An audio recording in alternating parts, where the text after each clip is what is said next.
woke up this morning with a sterling idea to take the dog to the park and catch up with my mates. I rolled out of bed a bit too quickly and fell on the floorie. I stood up, drew the curtain, I had to rustle around for some clothes. I grabbed my long glow-in-the-dark t-shirt and I walked down the hall to the kitchen for breakfast. Gordon was standing in the kitchen with a cuppa and a biscuit. I asked him, "Hey, where's Bruce?" He replied, G'day, Fraser. Yeah, Bruce has ducked down to the shops to get some Kingston biscuits. Just then Bruce returned from the shops. I told him about my idea to go to the park and invited him to join me. "Sounds great," he said. "I'll bring my dog too." So we grabbed our things, closed the theatre behind us, and we ventured out to see Watson at the parks.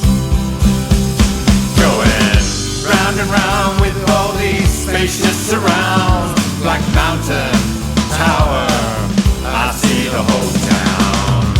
Round and round in the bush capital town, Canberra, that's where I'm found. As we were leaving the house, there was a hawker on the front veranda selling Red Hill apples. Bruce couldn't hack it and told the guy to piss off. I said I was interested if the guy offered me a Kippax fair price. The guy said I could have half a dozen in exchange for something of mine. The good old barter system. "All right," I said, "I'll give you a packet of Palmerston cheese." Done deal. The guy was happy with that, and I now had what I needed to cook an apple pie later on. We jumped in the Ford with the Dunlop tyres. Bruce shouted, "Oh, cotter damn!" I said, "What is it, mate?" He goes, "Oh man, we got ourselves a Mulligan's flat tyre." I was like, don't worry, there's a spare tyre and jacker in the boot. Anyway, once that was sorted, we were on our green way to the dog park. Bruce's dog is a Jack Russell called Narrabunda, while I've got a little ACT, an Australian Capital Terrier called Latham. At the dog park, we ran into Harrison. I like Harrison, he's a good chap, man. He's the deacon at the local church and has a good sense of humour. He was out enjoying the lovely day, walking his two dash hounds, Throz A and Throz B. Good grief, Moncrief, Bruce exclaimed. "Look who's over there." Sitting on a park bench was our old mate Mitchell. And you wouldn't believe it, with him, holding hands, were both Kayleen and Ainsley. I said, "Wowee, Gowrie."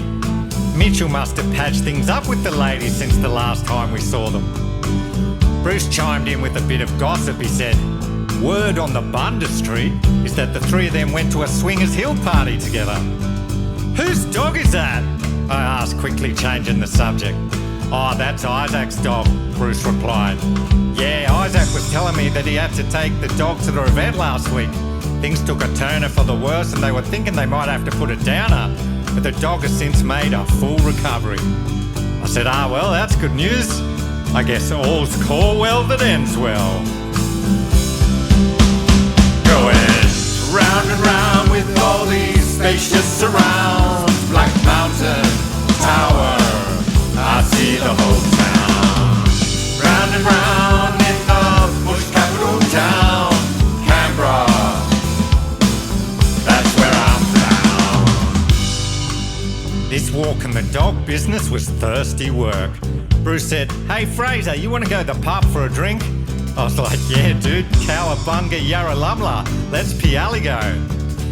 So we went to King O'Malley's in Civic. We bumped into the four Scottish lads, McGregor, McKellar, MacArthur and Campbell. They were having a drink with their mate McNamara, who was visiting from out of town, a place far, far away. We found a table and took a seat. I said to Bruce, "Hey mate, I'm going up to the Can Bar to get a drink. You want something?" Bruce was like, "Yeah mate, I'll have a gin and dera, thanks." "No worries," I said. "For myself, I'll have a Kinley cider." The pub had a really good atmosphere. There was a live rhythm and Hughes band playing in the corner. In the other corner was an open fireplace full of burning charmwood, keeping the place toasty and warm. Sitting at the table across from us was Barry. Barry is a well-known cracist. He dislikes anyone that comes from Crace. He was sitting with his lady friend, Chisholm. Chisholm's claim to fame is that she once met the famous comedy trio, the Three Ronnies, Aaron, Sharon and Garen.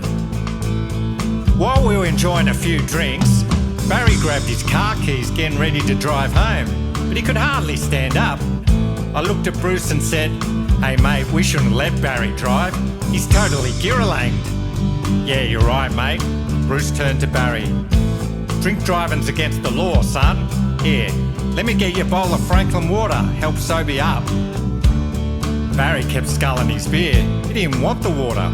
I was like, "You don't have to drink the water, mate. No one's holding a gun garland to your head. But read the room. Everyone thinks you should catch an Uber home." Anyway, long story short, Chisholm called an Uber and the driver arrived in his Ford Fathom and Barry was taken safely home. Go ahead, round and round with all these spacious surrounds. Like mountain, tower, I see the whole town. Round and round in the bush capital town, Canberra, that's where I'm found. Well, it was time to go home, but we'd had a few drinks ourselves, so we decided to catch the light rail. Sitting across from us on the tram was Philip. Philip, of course, is Richardson. Sitting with Philip was Taylor. Last time we saw Taylor, she was up to Duffy. But today she was nursing her baby boy, Evan. They were playing a game of Simonston Says. And just then, all of a sudden, the tram came to a screeching halt. There was an Amaroo jumping across the tracks. The tram driver, Mr. Troon, he did really well not to hit the roo. Yeah, well done, Troon. So we got off the tram at our stop and started walking home across the Emu Ridge. We'd had another awesome day in our nation's capital. And then, from out of nowhere, the heavens opened up and it started to pour with rain. There were torrents of water everywhere. Ah, bless the rains down in Arundel. We were getting soaking wet. Bruce said, "I'll race you back to the house." I was like, "Oh, you're on, mate. Catch me if you can, bruh." Go ahead,